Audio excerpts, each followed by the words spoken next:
You know. Yeah, like that Reaper. That Reaper was awesome too. Oh, that was pretty cool. Yeah. Yeah. That was cool. And that's a new line. It's what is it, ECC Elite. Forgot the name of it. I remember seeing that when I think I went to see that on opening night when it came out. Yeah. Blade 2, and I really wasn't expecting that Reaper. You know, and when you see it happen, it's just wow. Yeah, that was cool. Yeah.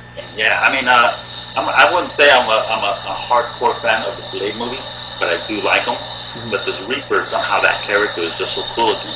That's all. You know, I look to have that sucker. You know, and I bought the bus.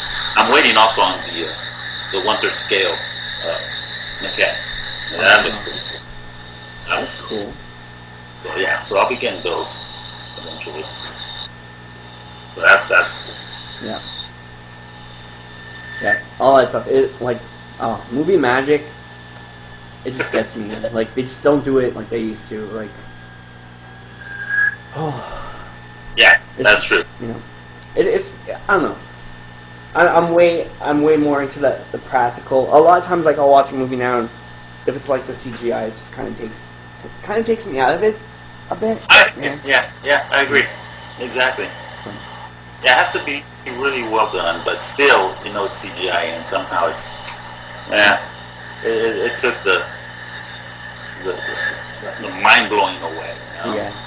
Like I don't mind if they touch it up with CGI. Yeah, if they you know, as they say, if they marry the both of them together, it looks great. Yeah.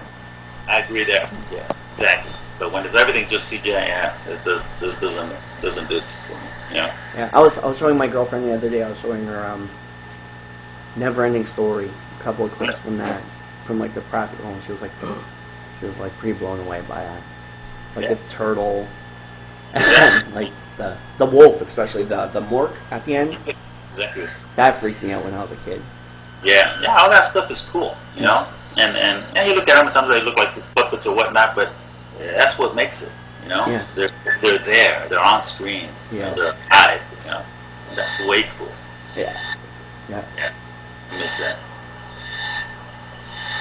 So what else is new, my friend? What else is going on? Hey, let's see, what else? Aside from just you know, trying to keep busy with these clients, you know, that's really about it. You know, working on this while people are still waiting for a Yoda I'm making. Oh. Yeah, I'm making a little 1/3 scale Yoda. And that's been on the works for a while, but I just haven't been able to get to it because of all this other stuff. Mm-hmm. But yeah, that's going to be pretty cool, I think, because you know, so certain things where companies will not make, and this will be silicone. Mm-hmm. So that would be kind of fun. It's a limited run, and yeah, they're all taken already. But I get going on that too. That's gonna be a while still, you know. Because I'm here by myself, and it's kind of hard. You know, you need more hands to help you out, but it's not easy, you know. Yeah. And again, it's really trial and error sometimes, you know. And you have this idea, but then when you just start putting it together, you go, wow, okay, well that didn't work. Now what do I do? You know. So it takes time. It takes a while. But it's awesome. In the end, when you look at it and you're just like, oh, you know. The love comes through, and like sometimes that happens a lot where I start something and you really don't know what you're gonna get at the end. You kind of get an idea, but you don't know if it's gonna work out. But yeah, you know, at the end you go, okay, well, you know, I pulled it off, all right, cool, you know. And then we have things from clients who expect a good job because they're paying good money for these pieces. Yeah. You don't want to mess them up. Yeah. No, I mean. So the pressure is on. It can be, yes, you know, because you know, of course, I started. The very first thing I cut up that was so expensive was actually the Cinemacat Arnold. Mm-hmm. I don't know if you know about that one. I made it into the battle damage. Okay. Is that the one you're putting the eye in? It's a whole different one. Yeah. And the LED. The very first one I decided to try to customize, and it was the 1/3 scale. And yeah, that piece at the time was, I think, $1,500.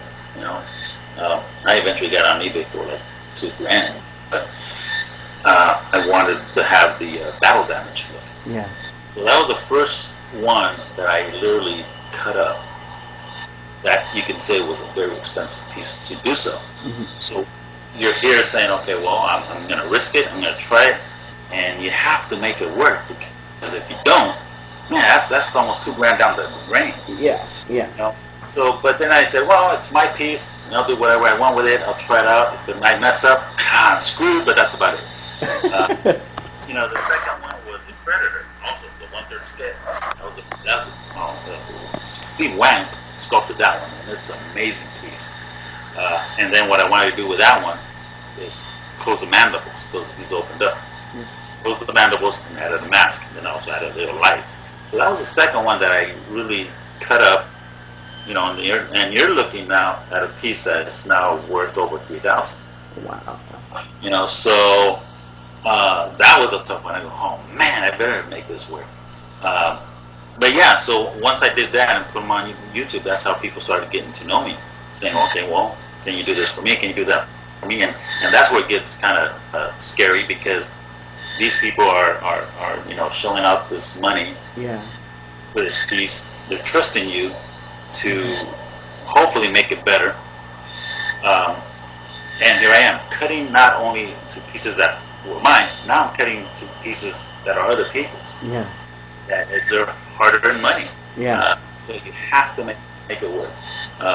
So far I've been lucky, knock on wood, you know, haven't had any complaints yet of all the work I've done so far. Mm-hmm. You know, been happy. But yes, when you cut into it, you know, I may seem calm in the videos. I'm actually a calm guy. I never really get stressed out. But when I'm cutting in there, in my mind, I'm like, okay, so now we're doing this, now we're doing that. But in my mind, I'm saying, holy shit, I hope I don't mess this up. Because I go, man, because it is risky when you're trying to do something for a client, and you don't want to mess it up, you know. But then again, you know, so far I haven't messed anything up yet.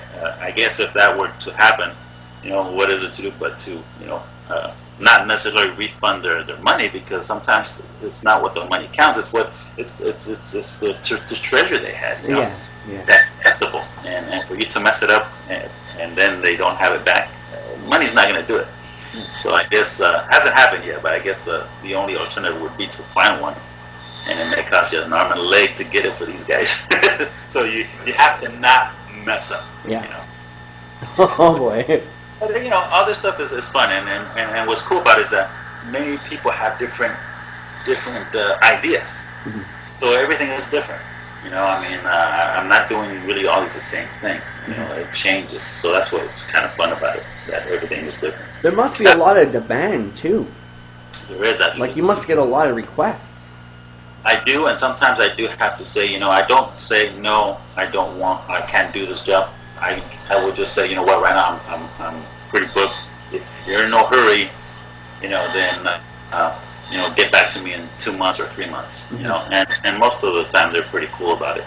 But you know, there are other painters out there that are just as amazing. You know, I don't want to say they're just as amazing. That's like saying I'm amazing. No, cut that off. I'm just doing the best I can. But there are other people out there that have been doing this more years than I have. You know, I actually started painting figures probably 3 years ago.